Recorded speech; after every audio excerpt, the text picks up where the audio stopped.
Hi everyone, I'm Cheryl.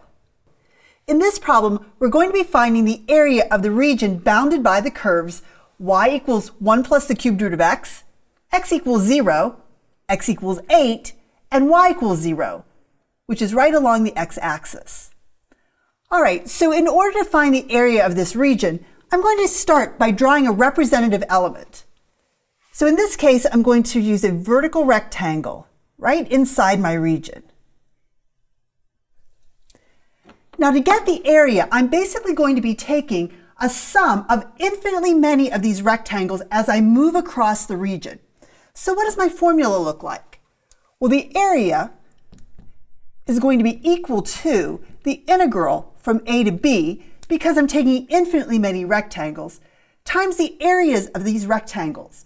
Now how do I calculate the area of the rectangle? Well, in this case, it's going to be the height, which is going to be the top function minus the bottom function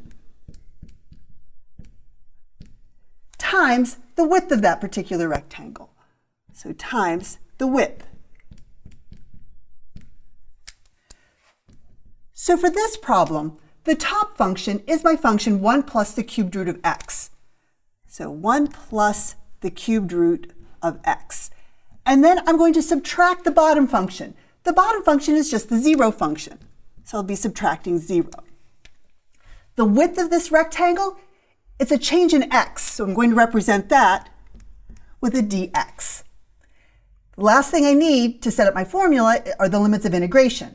And I'll be taking these rectangles from 0 the whole way out to 8. So I'll be integrating from 0 to 8. Okay, let's do a little algebra to clean up the integrand.